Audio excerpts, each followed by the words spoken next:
CuriosityStream, we've walked with dinosaurs. We've explored our prehistoric planet, and we were always told the same story. Extinction came from the sky. But what if dinosaurs survived? Amazing Dino World 2. Watch it now on CuriosityStream. With monthly, annual, and bundle plans, find the one that works for you at curiositystream.com. Trying to find your happiness this winter? Let Fiji Airways fly you there direct. Whether you're sunbathing or snorkeling, dining or dreaming, you'll experience legendary Fijian hospitality.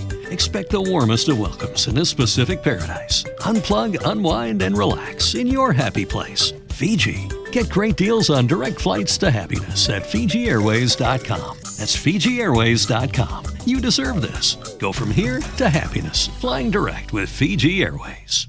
$7 billones a la economía mundial. Toda vez que existen riesgos, más del 90% son MIPYMES, que generan 80%. Dame 20 minutos de tu tiempo y yo a cambio te daré información sobre los temas más relevantes en materia de comercio exterior, fiscal y aduanas con un toque humano.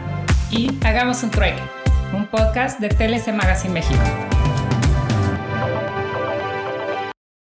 ¿Cómo están? Bienvenidos a un evento más de Hagamos un Trueque, un evento de TLC Magazine México.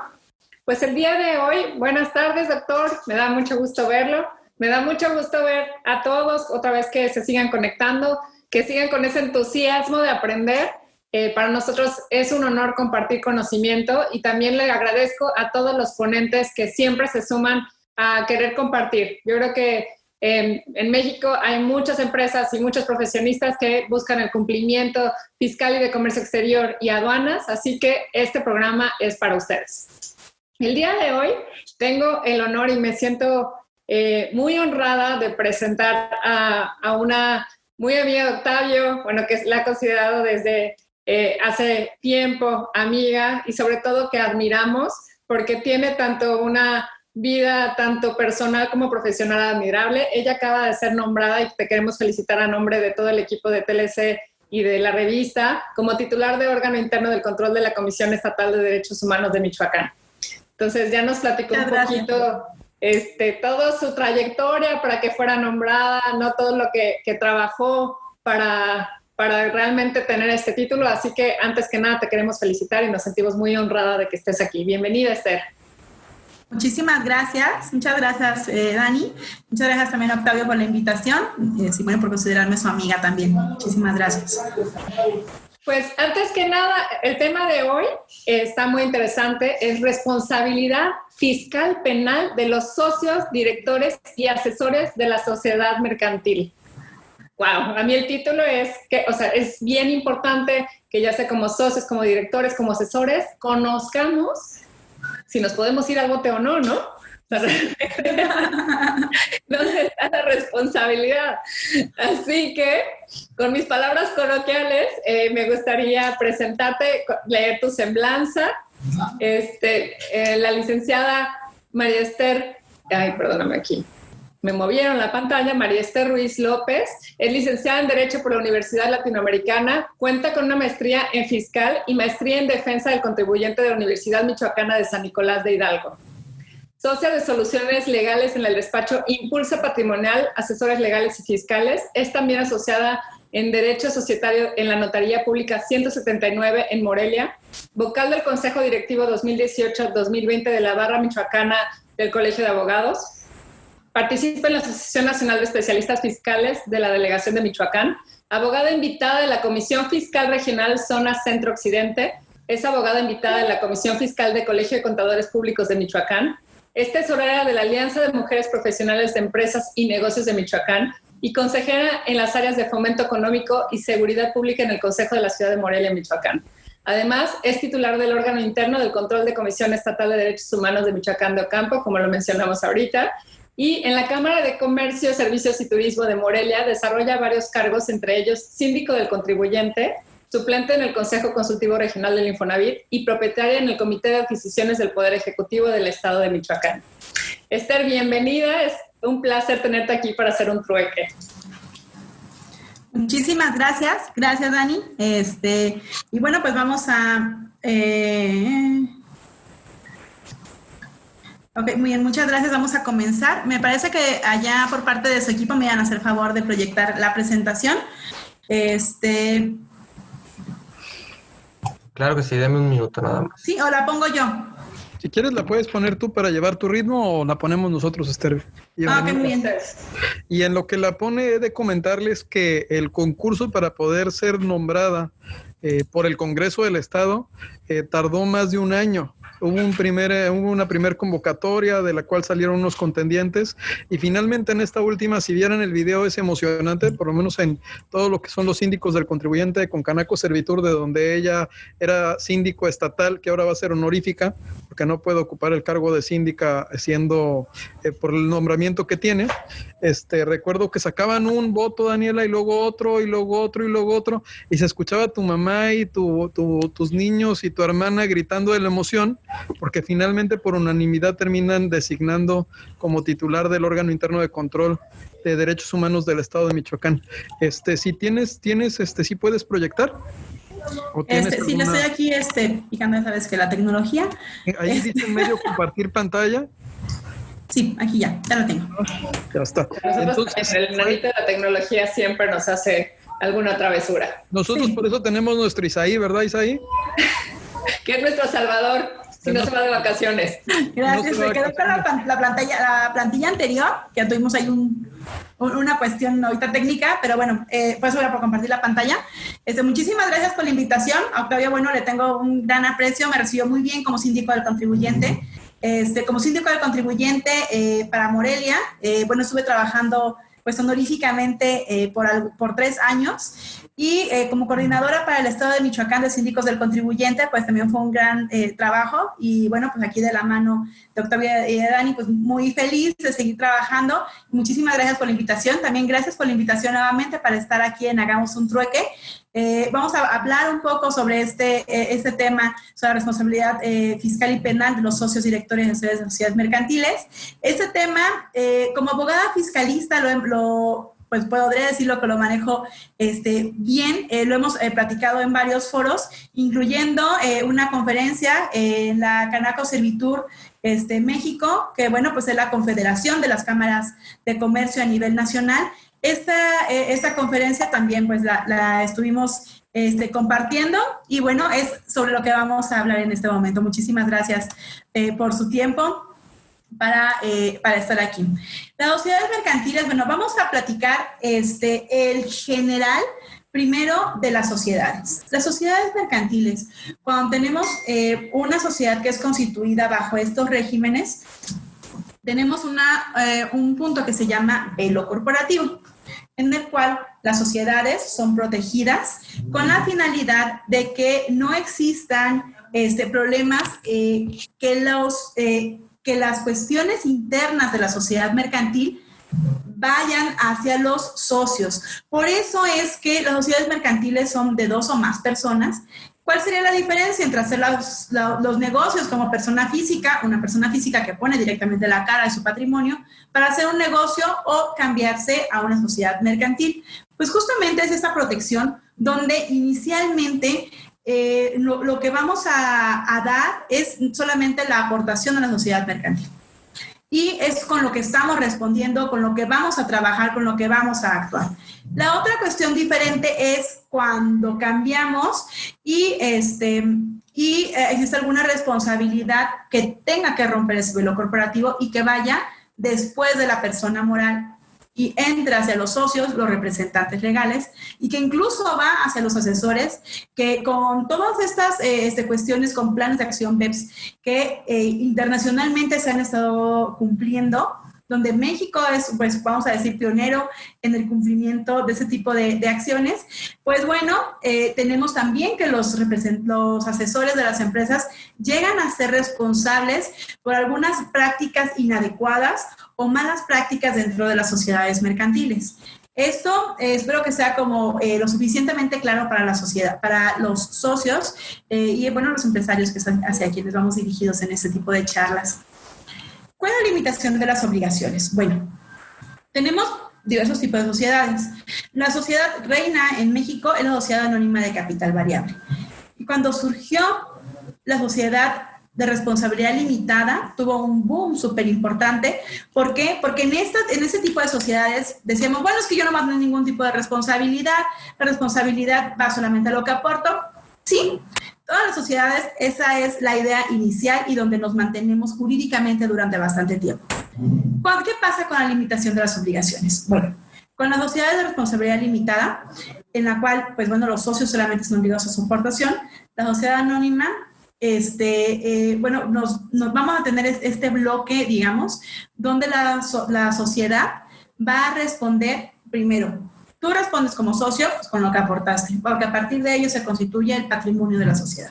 Después la sociedad pues tuvo ganancias, puede incrementar su patrimonio, comprar más activos, pero la sociedad es la que siempre va a estar respondiendo sobre lo que vaya haciendo a lo largo del tiempo.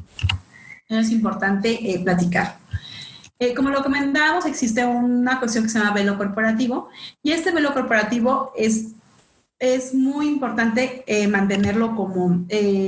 tener la idea de que existe y que este velo es el que nos va a proteger a las sociedades.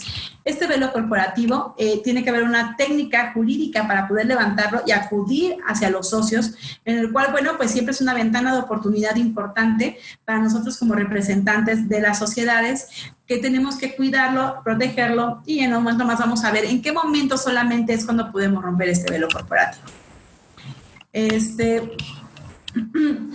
¿Qué pasa cuando tenemos una infracción en temas fiscales? En el momento en el que no cumplimos adecuadamente con una norma, por ejemplo, no presentar adecuadamente el pago de los impuestos o presentar una declaración fuera de tiempo, en esos puntos en específicos podríamos incurrir en acciones que nos impliquen una multa. Esto es no presentar la declaración anual, se presenta la declaración anual en su momento, pero pero el hecho de que la presente y pague los impuestos no le va a quitar la multa. Estos puntos en específico, por ejemplo, empiezan a ser como foquitos rojos para la autoridad del por qué se están incumpliendo, además de que, bueno, tiene toda nuestra información fiscal ya subida en el sistema con la contabilidad electrónica, como un tributario tiene la comunicación directa con todos las sociedades, con los contribuyentes en general. Entonces, es importante ver que independientemente de que se paguen los impuestos, siempre puede haber las multas cuando se pagan extemporáneamente, por ejemplo. ¿Qué ocurre? Esto,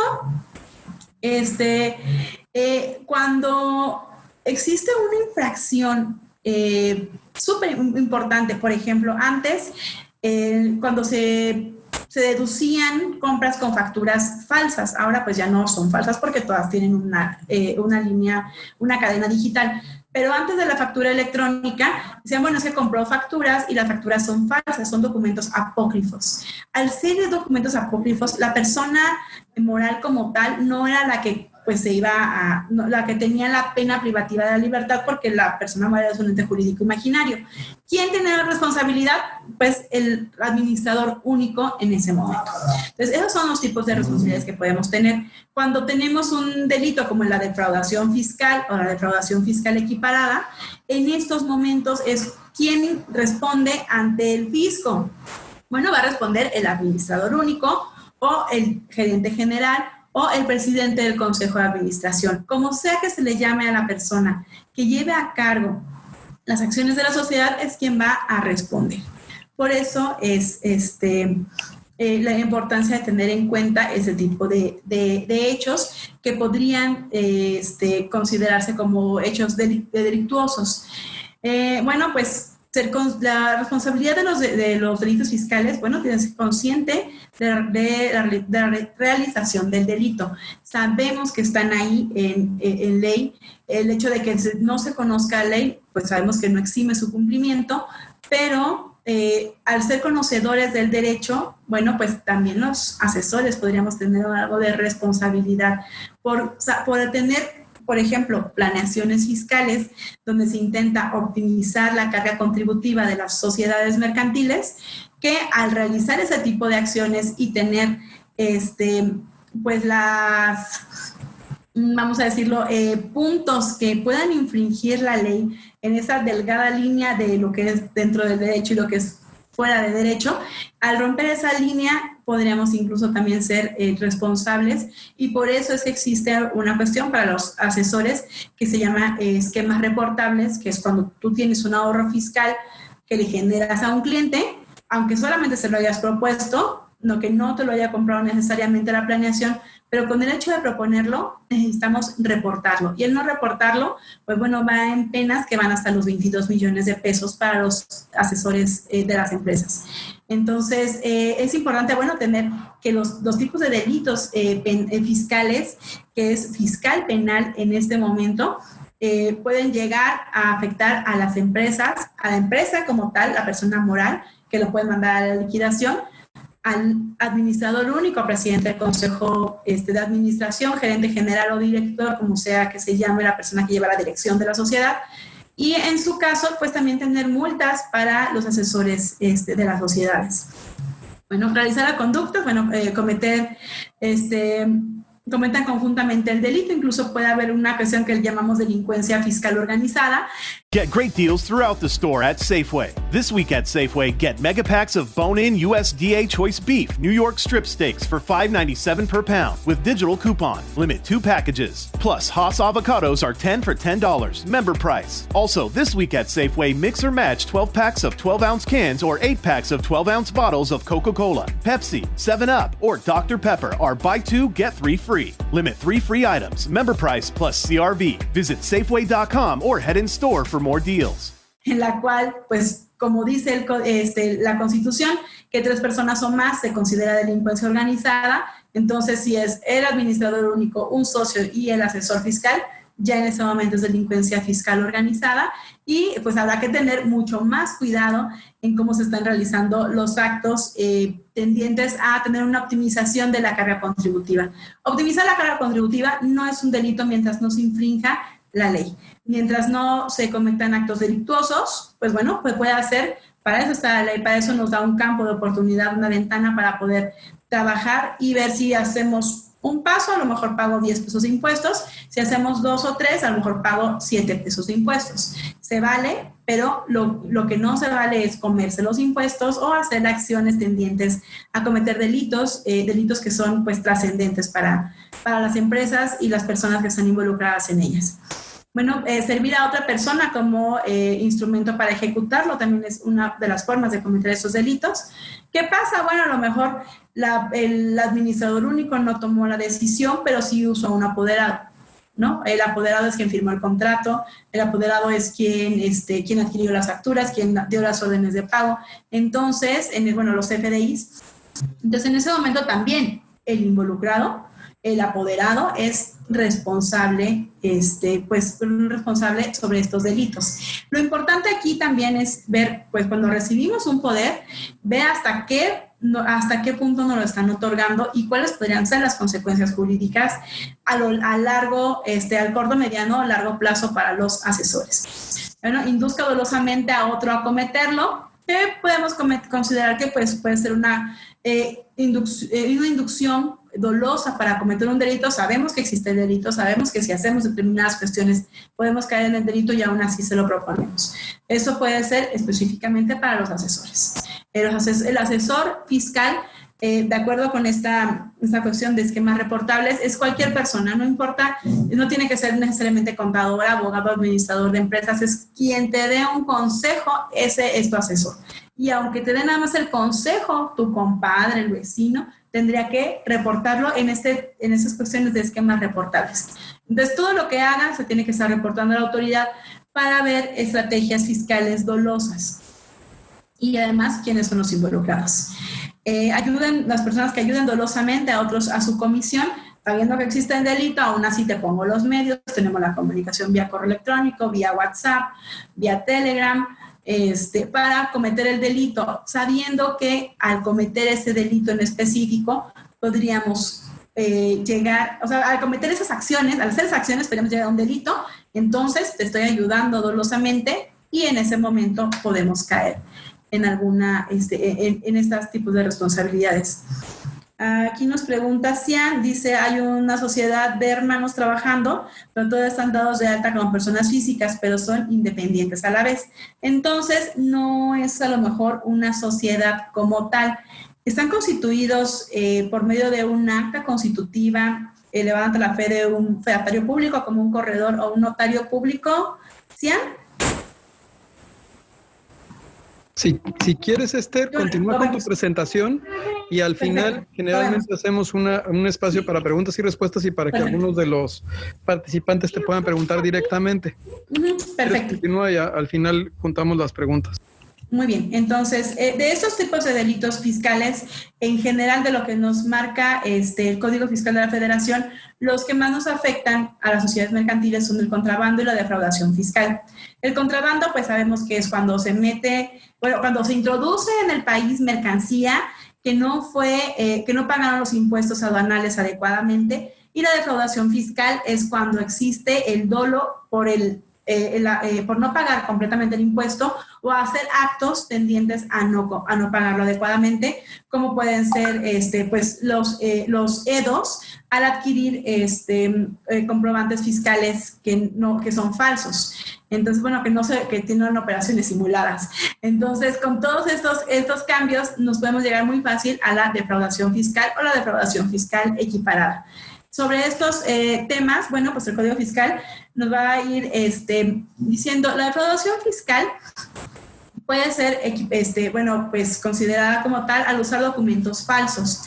Los certificados de sello digital, como lo comenté hace un momento, ya pues no pueden considerarse que sean falsos como tal, porque todos, pues es un documento emitido, incluso es firmado y tiene un sello digital, entonces todos son auténticos, ya no hay CFDIs falsos. Antes existían facturas falsas cuando tomaban una factura de una persona, iban a una empresa diferente y mandaban a hacer otro tiraje de facturas o llevaban 2 facturas la misma empresa, por ejemplo. Entonces, dentro de todo esto ya es complicado de documentos falsos. Sí podríamos tener un documento falso con un pedimento de importación, con cuestiones que no tengan sellos digitales como tal, o algún documento en específico que no tenga un sello digital como tal, podría ser un documento falso. Mientras tenga un sello digital, todos son auténticos. Bueno, omitir reiteradamente la expedición de comprobantes, que aunque se soliciten los comprobantes, no los estén emitiendo. Manifestar datos falsos para obtener devoluciones que pues presenten 2 veces la misma declaración, que por ejemplo digan tuve estas deducciones y no anexen los comprobantes, que se asienten información falsa en general o pues una mayor cantidad de deducciones y compensación de IVA. Proporcionar datos falsos en los registros contables, como lo comentamos, bueno, pues estos van de la mano. Omitir contribuciones retenidas o recaudadas. Esto es un punto, bien importante, porque muchas veces cuando se tienen los ingresos dentro de las empresas, pues sabemos que pues, la nómina es sagrada. Entonces, lo primero que se paga es la nómina. Ahora, con esta cuestión de la pandemia y que no teníamos la misma cantidad de ingresos, a veces decíamos, bueno, ¿qué pago? Nómina, impuestos, seguridad social, a los proveedores, la renta, todos mis gastos fijos. Lo importante aquí es que no pagar las retenciones, que es la retención de ISR, por ejemplo, a los trabajadores o a las personas físicas que tuvieron alguna actividad con la persona moral y se les retuvo el ISR o IVA. En ese momento eso es penadísimo y es muy importante estar al corriente en retenciones, bueno, de los impuestos en general, pero las retenciones en particular es fundamental pagarlas porque eso fácilmente se puede hacer penal, porque además pues ya lo declaramos, ya tenemos la nómina timbrada, tenemos el CFDI que está timbrado también, entonces el SAT ya sabe cuánto tienes que enterar, ¿no? A lo mejor dice, bueno, pues sí, pues ya hay ese retenido menos el retenido, pues ahí te va la diferencia o el IVA. Pero en estricto sentido, pues el SAT sabe cuánto le debemos de cada uno de esos impuestos y la causa penal se puede abrir fácilmente al no enterarlos. hace, pues bueno, es una cuestión, digamos, común en muchos municipios o parte de gobierno, que luego no enteran las retenciones o no timbran la nómina. Si no es que no tiene la nómina timbrada, y al no tener la nómina timbrada, pues el SAT no tiene reflejado el ISR que ya te retuve. Esto pues también es un delito, pero bueno, los medios y las responsabilidades de los servidores públicos en su caso serán específicas.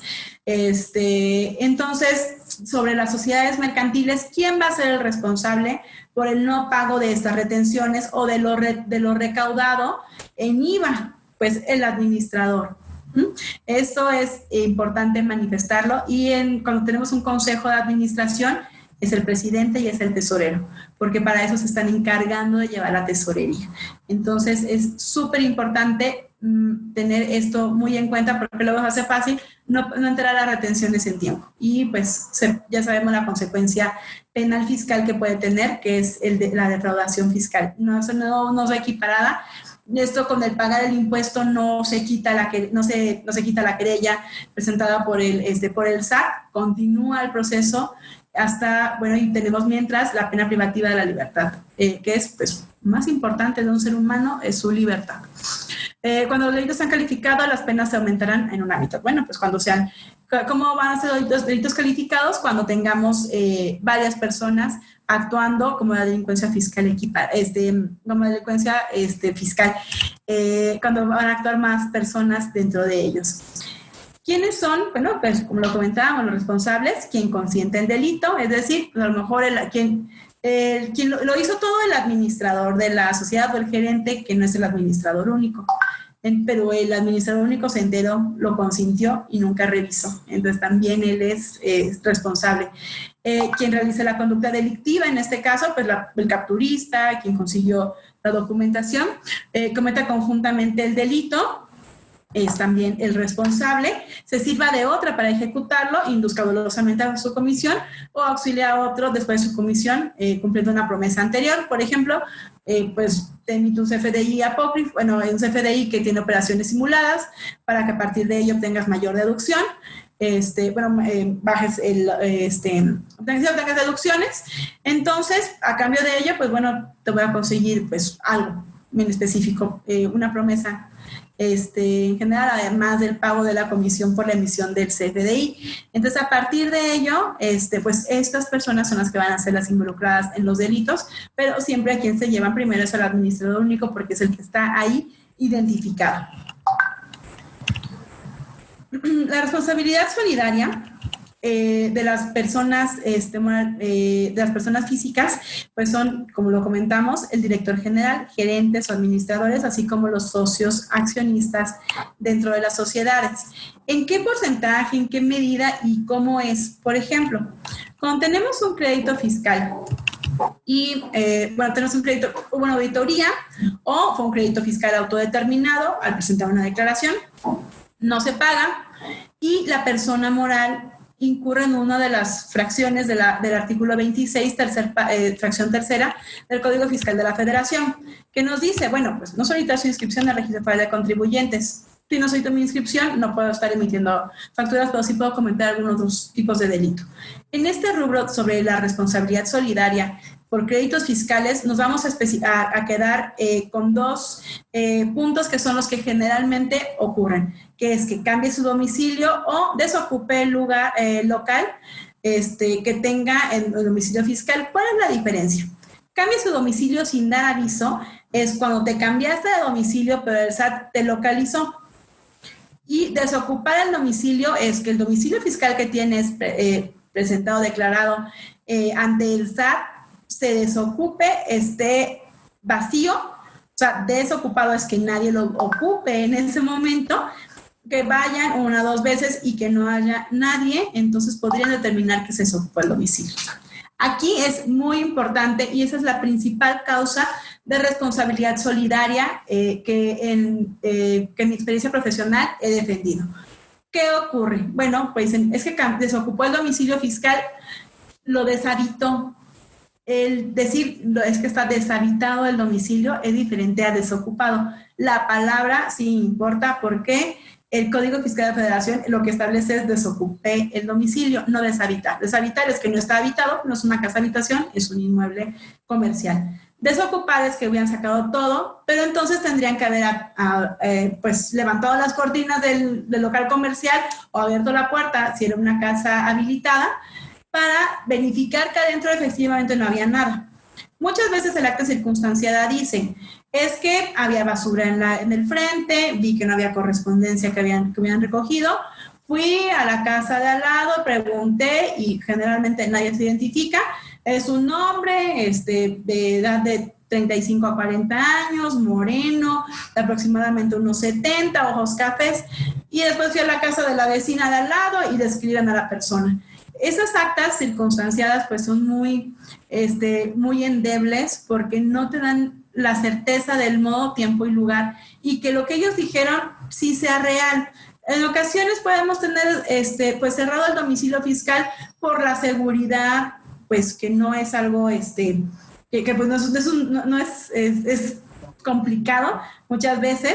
Entonces se trabaja a puerta cerrada, somos sigilosos, no están no platicamos con los vecinos, a lo mejor no nos ven entrar y salir, porque a lo mejor no es un comercio que tenga que estar aperturado al público para que lleguen y me compren un producto, a lo mejor todo lo vendo por internet. Entonces, ¿qué pasa cuando la sociedad, cuando dicen los vecinos, es que lleva meses?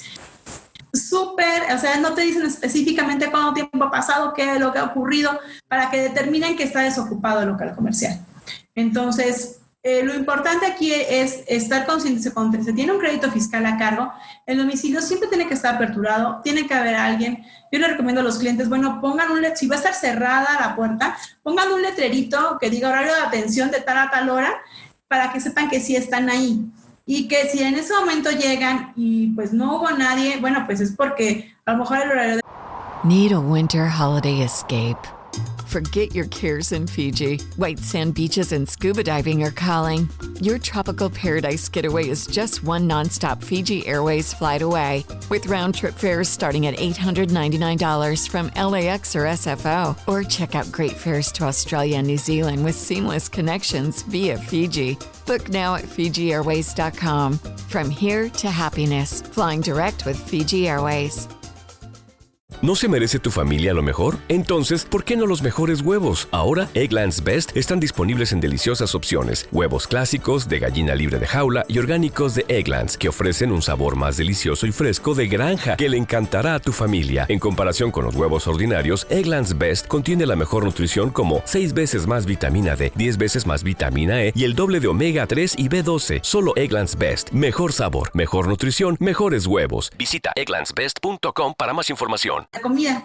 También esto ocurre, un ejemplo, cuando van a notificar algo y te terminan notificando por estrados. Pues notifican por estrados, que es donde pegan el papelito y en el SAT, como si todos fuéramos muy seguido al SAT a verificar que no tengamos nada ahí.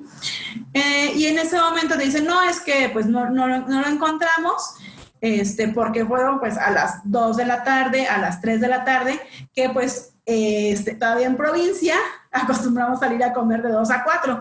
Entonces, bueno, pues si fuese en ese momento, pues el horario de comida, no había nadie en la oficina efectivamente, pero eso no significa que estuviera desocupado. También, pues a lo mejor no me gusta barrer o es un lugar donde continuamente hay aire, la vecina de 2 casas, ella no barre, su basura me llega enfrente de la casa. Entonces, pues por eso había hojas, había polvo. La correspondencia, bueno, pues a lo mejor ese lado de la puerta no la abrimos, entramos por otro. O sea, puede haber muchas explicaciones, pero no por parte del SAT para decir que específicamente por no tener barrido el frente de la casa y que el domicilio ya por eso esté desocupado el domicilio. Es, importante siendo esto. Entonces, ahora la notificación, tiene que haber una notificación previa antes de notificarte la responsabilidad solidaria. Y esta notificación previa es importante porque es el derecho de audiencia que tiene el responsable solidario para manifestar lo que a su derecho convenga y tener pues este derecho constitucional, el derecho humano para defenderse. ¿Qué ocurre en este sentido? Bueno, ¿quiénes van a ser los responsables? Los responsables son el administrador único, quien lleva la dirección al 100%, después los socios en el porcentaje que sean socios de la empresa, que es pues, el 50%, el 25%, del porcentaje que sean socios, esa va a ser su responsabilidad solidaria. Que es también importante decir aquí, que si el crédito fiscal, por ejemplo, es de 100 pesos o 100,000 o 1,000,000, entonces va a ser responsable solamente sobre ese monto, sin multas, sin la actualización del dinero en el tiempo, pero sin multas, lo cual pues es, las multas muchas veces es más o menos el 70% del crédito fiscal, porque de entrada tenemos el 55% de multa directa sobre el importe de los impuestos, más cada una de las multas de forma por no presentar IVA e ISR mensual y luego la anual. Adecuadamente, porque, bueno, si hubo un crédito fiscal, pues el SAT determina que no se presentó bien la declaración. ¿Qué ocurre con los EFOS? Las empresas que tenemos supervigiladas en este momento, vamos a tener restricciones temporales de sellos, responsabilidad solidaria de los socios, esa sí es directa, que cuando te determinan que una empresa estuvo facturando operaciones simuladas, la responsabilidad es directa hacia los socios y hacia la administración. Bueno, no licitan, no hay subsidios, no hay estímulos. Hay una cancelación en el padrón de importadores, sanciona a la persona moral, que esto es la disolución.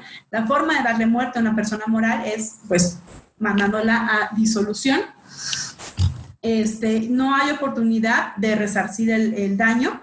No hay suspensión en el proceso, que es la reparación del daño, que es decir, bueno, le causé al fisco un daño de 1,000,000 de pesos, pagó el 1,000,000 de pesos y se acaba el proceso penal. No, aquí continúa hasta las últimas consecuencias, siempre y cuando sea un EFO gravoso, vamos a decirlo, donde el importe sea de 7,804,230 o más del monto de las facturas, bueno, de los FDIs elaborados sin IVA.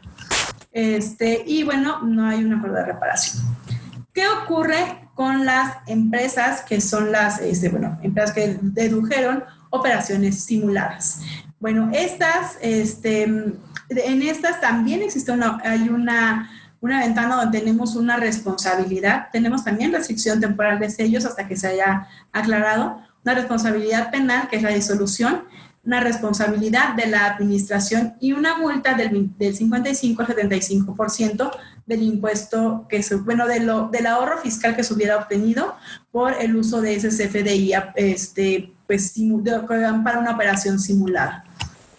¿Qué ocurre cuando después de todas las operaciones con una empresa en específico, esto es de las operaciones de esa empresa que sean detectadas, cuando tenemos más de 7,804,230 pesos, bueno, entonces no vamos a tener, igual que con los EFOS, no tenemos un acuerdo reparatorio, no hay criterio de oportunidad y no hay suspensión del plazo. Entonces es muy importante, pues bueno, aclarar estas situaciones en el momento oportuno. La ley nos dice, bueno, ya cuando se va a considerar delincuencia organizada y afecta a la seguridad nacional. ¿Qué ocurre en este punto? Como nos van a comentar o no, también soy autora, coautora del libro Operaciones amparadas con comprobantes fiscales, artículo 69 del Código Fiscal de la Federación. En este libro lo que analizábamos dentro de los puntos, y que además analizan en las defensas, claro, es ¿qué ocurre? Que el más vulnerable en este proceso pues son los EDOs, porque ellos no se les notifica. Se publica un listado en el Diario Oficial de la Federación de las empresas que tienen operaciones simuladas, o sea, de los EFOS, pero a ellos sí se les notifica, sí existe un procedimiento, pero a los EDOs, las empresas que deducen las operaciones, que pues es el común, entonces de ellos no se les notifica y uno no se entera. Pues tenemos restricciones de sellos digitales y en ocasiones son facturas, como viáticos. En los viáticos ocurre muchísimo que muchas veces pues no declaró la otra persona, fue determinada como un EFO, y entonces pues tenemos viáticos de 200 pesos, facturas pequeñitas, porque no podemos estar vigilando siempre al proveedor que a lo mejor nos vendió o nos surtió gasolina o nos vendió papelería, ¿no? Que en ese momento siempre estén localizados, que paguen a tiempo las contribuciones, que se encuentren, que si las enteren, que si recauden, o que no sean un NEFO híbrido, que estos son que entregan CFDIs por operaciones simuladas y además CFDIs reales que sí amparan operaciones reales. Entonces, dentro de toda esta gama, pues cuando nos enfrentamos con un NEFO que pues sí fue un NEFO híbrido y que sí tuvimos operaciones, lo importante es tener toda la materialidad alrededor de todas las operaciones que estuvimos realizando, y a partir de esta materialidad que sí se tuvo, pues tomar en cuenta y ir con la autoridad. El punto es que pues muchas veces no nos enteramos hasta que se nos cancelan, los suspenden los sellos digitales, o cuando tenemos ya un problema pues mayor, que tenemos una auditoría, que salen esas cuestiones, que tenemos un aviso de que determinadas personas con RFCs específicos, las operaciones con ellos no tuvieron ni tienen efectos fiscales porque fueron terminados en la lista definitiva del 69B del Código Fiscal de la Federación, la lista negra. Entonces, hasta ese momento nos enteramos y ese es nuestro primer momento para poder acudir a la autoridad. El Código Fiscal dice que ya se nos fueron los 30 días, pero la realidad es que la primera vez que nos enteramos.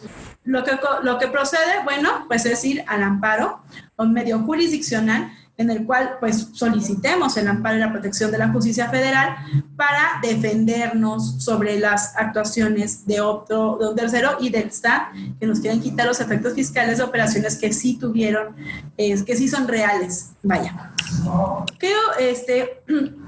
¿Qué ocurre? Bueno, pues otro punto importante para ver con los EDOs es que dentro de todo el andamiaje y de todo lo que tenemos con ellos es la responsabilidad en específico. Lo importante es que podemos aclarar algunos puntos, que podemos ver, a lo mejor pues conviene quitar el comprobante, conviene presentar una aclaración, porque pues la operación es real. O sea, yo sí... pues salí, se compraron los productos en ese lugar, tengo o no la posibilidad de demostrar la materialidad del producto, del servicio, pero pues son 200 pesos. ¿Qué te conviene más? ¿Estarte peleando con el SAT o mejor quitarlo? Habrá que ver qué es lo que nos conviene más en esos momentos en específico. Vamos a entrar ahora a qué infracciones pueden cometer los asesores. Los asesores como tal, bueno, pues ahí están en el Código Fiscal de la Federación, no fueron usados mucho tiempo, pero ahora la novedad es que sí van a comenzar a usarse y eso ya lo tenemos muy claro muchos asesores desde la implementación de los esquemas reportables. ¿Qué pasa con los asesores? Bueno, pues toda la persona que sea asesor, aconsejar o prestar un servicio para omitir total o parcialmente el pago de alguna contribución en contravención de disposiciones fiscales es responsable. O sea, como vemos, no dice el contador, el abogado, el administrador de empresas, es con quien asesore, aconseje o preste un servicio para omitir total o parcialmente. A lo mejor no lo estoy omitiendo total o parcialmente, es una optimización de la carga contributiva, lo cual pues sabemos que no está penado la optimización, pero sí los malos entendidos. Entonces habrá que ver y presentar los esquemas reportables, sí ir más allá del andamiaje o ver sobre la prestación de los servicios en específico. Si estamos omitiendo el impuesto, si puede existir una idea de que se puede omitir el impuesto en realidad, entonces habrá que prestar más atención en las planeaciones, que luego hay muchas planeaciones fiscales súper agresivas, en las cuales sí se omite de verdad muchísimo impuesto. El omitir total o parcialmente, la verdad es que el total, yo considero que el agente investigador estaría muy complicado que nos demuestre, porque el total del impuesto es pagar cero. Si tuvimos un ingreso de 10 millones de pesos, 40 millones de pesos y no se va a pagar nada de impuesto, bueno, pues ahí sí estaría muy complicado, ¿no? Pero si vamos a omitir o parcial, ese es otro tema. Pero totalmente, para mí es muy complicado que en una planeación no te pongan a pagar aunque sea 2 pesos de impuestos. Colaborar en la alteración o la inscripción de cuentas o asientos o datos falsos en la contabilidad y en los documentos que se expidan. Entonces, cuando están colaborando los auxiliares, el contador en específico y asienten datos falsos, esto es pues muy importante a verificar. También es importante verificar que a veces, por ejemplo, empezaron a ocurrir muchas diferencias al momento de presentar las declaraciones anuales, en el que veíamos que tenían dobles ingresos, que era el mismo ingreso, pero eran 2 veces la misma factura, nada más que por alguna circunstancia, a lo mejor se había emitido el CFDI, y al momento de emitir el CFDI resulta que no tenían, que había algún error. Lo cancelaron en el sistema, en Compact, vamos a decir, por decir un lugar, pero no lo cancelaron en la página del SAT. Entonces el SAT tenía 2 veces la factura. Que pues, ¿cómo se demostraba eso? Bueno, pues decir, bueno, es que la del SAT no se dio de baja, la cancelamos, hay una aclaración. Pero que dice el SAT, bueno, pues a lo mejor estaban ahí incurriendo porque se registraron datos falsos, podríamos manifestarlo, porque en las pólizas solamente se registraba una vez el ingreso. Entonces, pues lo correcto era solamente registrar una vez el ingreso, porque solamente había sido una vez en específico, y el CFDI, pues aclarar cuál es el que era el bueno y cuál era el que tendríamos que haber cancelado, que se canceló en el sistema y no en el SAT, para cancelarlo también en el SAT. Ser cómplice en cualquier forma no prevista en la Comisión de Infracciones Fiscales. O sea, si tú estás actuando en contubernio con alguien más para cometer un delito, eres el cómplice y aunque no se contemple, en cualquier forma no prevista, o sea, con que no esté, pero al final termine siendo una infracción fiscal, entonces también eres parte. Esto también, ¿quién podría ser parte? Pues el auxiliar, el asesor mismo, el que los presentó, el abogado, todos los que estuvieron involucrados en hacer una operación, incluso hasta los notarios. Eso también es importante, pues ver lo que podrían ser responsables. ¿Cuáles son las sanciones que nos establece el Código Fiscal de la Federación? No estamos hablando de esquemas reportables, son solamente sanciones por las comisiones. Una multa de 54,200 pesos a 85,200. ¿Qué nos va a decir esto? Bueno, si además va en contra de los criterios del SAT, la multa se aumentará de un 10 al 20% al momento de tener de un 10 al 20% del monto de la contribución omitida, sin que dicho aumento exceda del doble de los honorarios cobrados por la asesoría, del consejo o la prestación del servicio. Se puede decir, no, pues yo no le cobré nada por aconsejarlo. Yo soy chismoso natural, vi que había una buena oportunidad, que mi compadre lo había tenido y yo se lo platiqué y él lo quiso implementar. Yo no le cobré nada, pero bueno, entonces ahí nada más nos van a cobrar 54,200 por ser el chismoso. Entonces es importante verlo. ¿Qué ocurre? Pues nos podemos poner una vacunita como asesores, que de hecho en los contratos en el despacho, para asesorías, pues luego sí los ponemos desde el contratito, que nos dice el propio artículo. Bueno, si tú le dices al momento de presentar un plan de una planeación fiscal o de alguna asesoría, lo que le puede decir al SAT es, mira, contribuyente, mira, cliente, te voy a dar esa asesoría, pero puede que no le guste al SAT. Puede que lo vea mal, pero yo te estoy avisando a ti que está mal, o sea, yo la considero que es legal, que está fundada, pero me puede decir en algún momento el SAT que va en contra de sus criterios normativos internos. Entonces, ¿qué es lo que vamos a decir? Bueno, nos está diciendo que cuando se manifieste en la opinión que se otorgue por escrito que el criterio contenido en ella es diverso a los criterios dados a conocer por las autoridades fiscales, en los términos del artículo 33, fracción primera, inciso H, bueno, estoy al revés, del Código Fiscal, o bien manifiesta también por escrito al contribuyente que la asesoría puede ser contraria a la interpretación de las autoridades fiscales. Pues generalmente el SAT nos va a andar malinterpretando, ¿no? Entonces lo importante en este momento es decir que puede ser, o sea, existe una posibilidad de que el SAT no le guste lo que vamos a hacer, y es que generalmente pues no le gusta cuando obtenemos ahorros fiscales, pero dentro del mismo andamiaje fiscal que existe sin salirnos de la ley. Podemos estirar la regla, hablarla un poquillo, pero sin romperla. Eso es fundamental, porque entonces no solamente vamos a meter en problemas al contribuyente o al cliente que nos está contratando y dando su confianza al tener nuestros servicios, sino que además también vamos a ser afectados como asesores fiscales. Lo importante aquí para mencionar es que esto no es nuevo.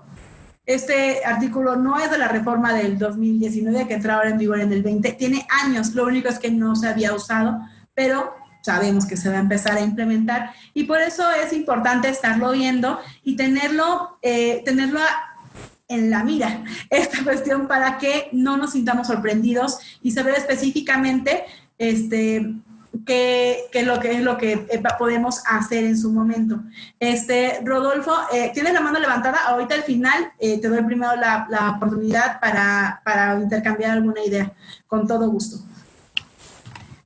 Bueno, ¿qué nos dice el artículo 33 del Código Fiscal de la Federación? La autoridad de fiscales para el mejor cumplimiento de las facultades estará lo siguiente. 1. Proporcionar asistencia gratuita a los contribuyentes y para ello, H. Procurará dar a conocer en forma periódica mediante publicación en el Oficial de la Federación los criterios no vinculativos de disposiciones fiscales y aduaneras. Criterios no vinculativos, la verdad es que yo no los conozco, yo nunca he visto que sí los estén publicando. Los criterios no vinculativos es lo que al SAT no le gusta y que si estamos haciendo esto que vaya en contra de los criterios no vinculativos, entonces es que son los criterios no vinculativos, dicho en términos llanos, es como las malas prácticas que el SAT va detectando que van haciendo los contribuyentes pagadores de impuestos. Entonces, lo importante aquí es saber que pueden existir estos criterios y qué es lo que se supone que no se tienen que hacer o cuáles son las malas prácticas detectadas.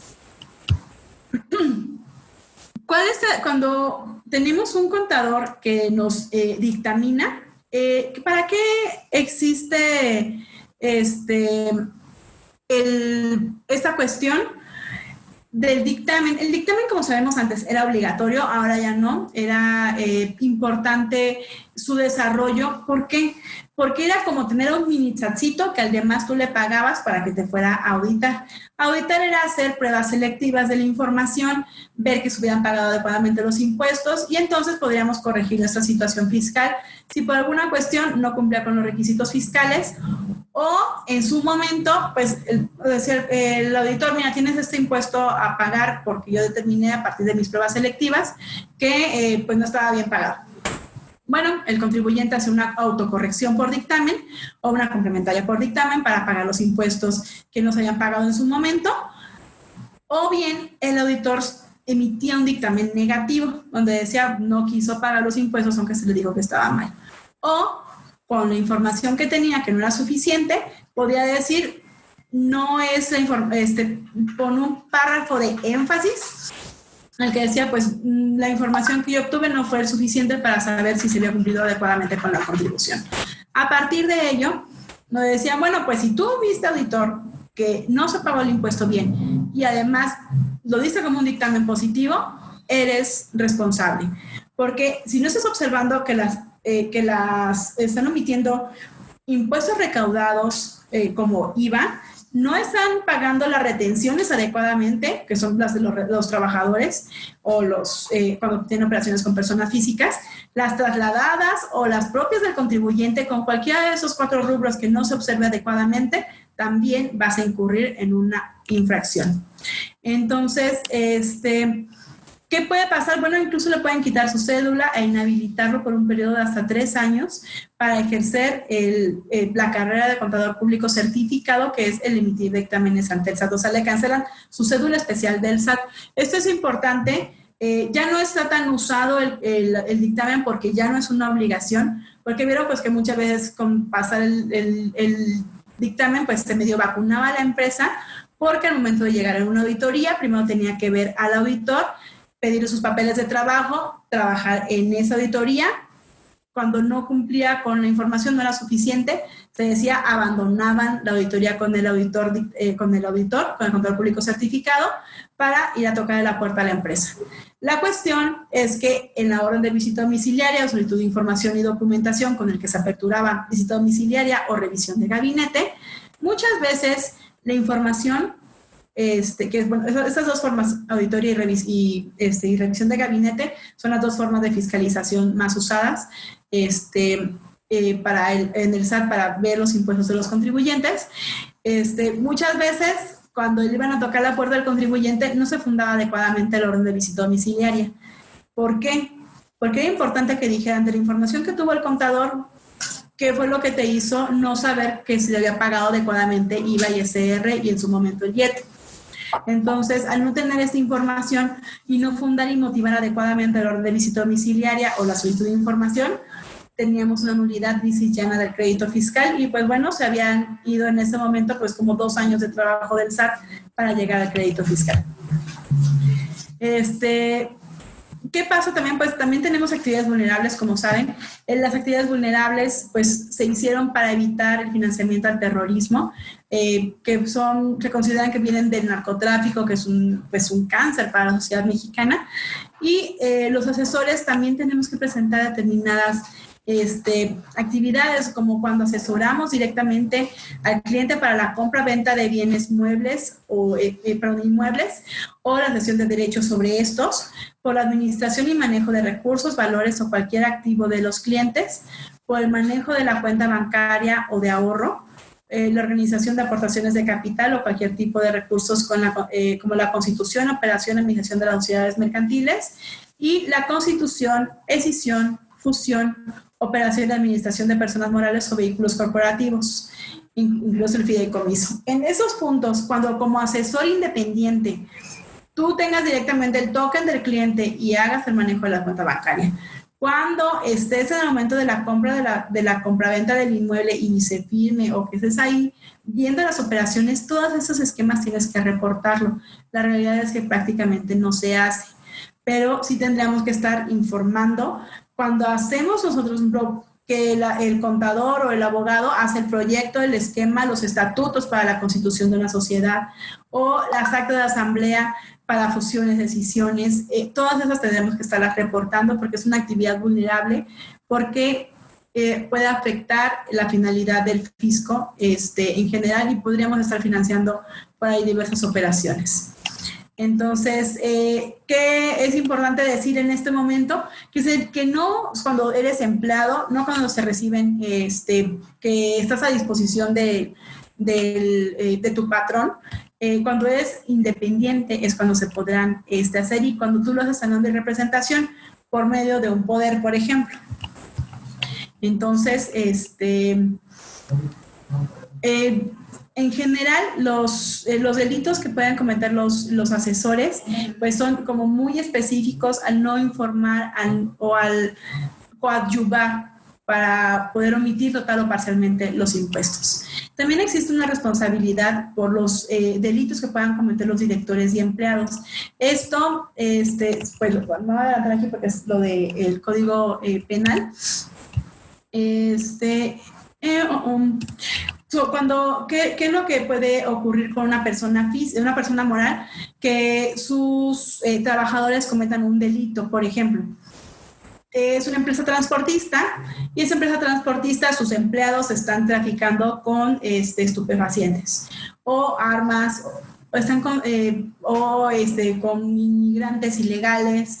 Entonces, al momento de tener en el transporte ese tipo de productos, podríamos cometer un delito. No lo comete directamente la persona moral, pero sí uno de sus empleados. Entonces tenemos consecuencias jurídicas al realizar ese tipo de acciones. Las consecuencias jurídicas hacia la persona moral es la disolución. Primero vas a tener una pena, una multa, que te decomisen el camión en este caso. El momento en el que se lleva a cabo la sentencia, van a publicarla, podrán incluso determinar que se tenga que disolver la sociedad, matarla, que es la forma en la que se tiene una pena para la persona moral. Y al disolverla, bueno, pues se disuelve y los activos se van hacia el fisco federal, no se reparten entre los socios. Esto es importante manejarlo. Cuando hacemos un registro, un registro fiscal erróneo, las consecuencias pues pueden ser una multa o también consecuencias graves, porque puede considerar el fisco que a partir de ese registro fiscal erróneo pues obtuvo un beneficio indebido en contra del fisco federal. Entonces, la sanción pues puede ser de 3 a 6 meses de prisión. ¿Quién es el que hace el registro contable? Pues el auxiliar, el asesor. ¿Quién es el que firmó el contrato? Entonces, esto es directamente contra los asesores de las empresas. Para la empresa vamos a perder la deducción porque está mal hecho el registro, y para el asesor incluso puede hacer la pena privativa de la libertad. Podemos tener una delincuencia fiscal, como lo comentábamos, que es cuando 3 o más personas están, que le decíamos, pues a lo mejor el cliente, que es el administrador único de la empresa, el asesor y su auxiliar, ya son 3 o más, y en ese momento podríamos tener una delincuencia fiscal, que puede ser en forma permanente o reiterada. Entonces, si en este momento vamos a tener ese tipo de actuaciones, que al fin y el resultado sea el ahorro fiscal por medio de la omisión total o parcial del pago de las contribuciones, entonces vamos a entrar en este punto de los delitos donde podemos ser considerados como terrorismo, que es un financiamiento al terrorismo, contra la salud, por ejemplo, y clasificación de otros delitos y operaciones de recursos con procedencia ilícita. Entonces, es importante verlo cuando nos estén presentando adecuadamente los esquemas. Por eso es importante, para evitar, por ejemplo, eso lo que comentábamos de los delitos que pueden cometer los directores y empleados, tener un adecuado compliance penal fiscal, donde veamos que por medio de los manuales se están cumpliendo adecuadamente con todas las buenas prácticas que tiene que haber dentro de una sociedad, con un adecuado gobierno corporativo, donde se puedan clasificar los riesgos que tiene una sociedad, una transportista, un hotel, un bar, con todas las cuestiones donde se podrán cometer ilícitos, que es más fácil que se puedan llegar a cometer al momento de tener estos manuales. Tú le podrás decir a la autoridad, es que yo tengo los manuales, yo instruí a mis trabajadores para que no cometieran determinados delitos, y aún así lo cometieron. Entonces el delito ya nada más quedaría en contra de la persona física, el empleado que lo cometió, y no iría con la consecuencia para la persona moral y sus socios o directores. Entonces, por eso es importante tenerlo. Muchísimas gracias, Octavio. Esther, te agradecemos mucho la plática. Tenemos aquí un reconocimiento virtual. Chicos, no sé si me ayudan a ponerlo. Ya se quedan dormidos por allá. Pero básicamente dice que TLC Magazine México y Hagamos un Trueque otorga el presente reconocimiento a María Esther Ruiz por hacer un trueque en la plática virtual con tema responsabilidad fiscal penal de los socios, directores y asesores en la sociedad mercantil el día 5 de agosto del 2020. Y queda pendiente, Esther, también a ver si podemos hacer una plática en el podcast de Hagamos un Trueque entre mujeres. Claro que sí. Muchísimas gracias por la invitación. Hemos llegado al final del trueque de hoy. Muchas gracias por acompañarnos. Esto fue Hagamos un Trueque vía Zoom, un evento de TLC Magazine México. Si te gustó esta plática, no olvides compartir cada evento con tus contactos, para que así continuemos esparciendo conocimiento y nos mantengamos actualizados. Encuentra todas nuestras pláticas a través de nuestra plataforma de educación en línea ingresando a www.tlcmagazinemexico.com.mx en la sección de cursos, donde podrás verlos nuevamente sin costo. Si estás interesado en algún tema específico, envíanos un mensaje a través de las redes sociales de TLC Magazine México y buscaremos un experto que pueda aclarar tus dudas. Esto fue Hagamos un Trueque. ¿No se merece tu familia lo mejor? Entonces, ¿por qué no los mejores huevos? Ahora, Eggland's Best están disponibles en deliciosas opciones. Huevos clásicos, de gallina libre de jaula y orgánicos de Eggland's, que ofrecen un sabor más delicioso y fresco de granja que le encantará a tu familia. En comparación con los huevos ordinarios, Eggland's Best contiene la mejor nutrición como 6 veces más vitamina D, 10 veces más vitamina E y el doble de omega 3 y B12. Solo Eggland's Best. Mejor sabor, mejor nutrición, mejores huevos. Visita egglandsbest.com para más información. ¿Te preocupas por tu familia? Entonces, ¿por qué darles solo huevos ordinarios cuando pueden disfrutar de lo mejor? Eggland's Best, los únicos huevos con ese delicioso sabor fresco de granja, además de la mejor nutrición como 6 veces más vitamina D, 10 veces más vitamina E y 25% menos de grasa saturada que los huevos regulares, además de muchos otros nutrientes importantes. Así que, dales los mejores huevos. Eggland's Best, mejor sabor, mejor nutrición, mejores huevos.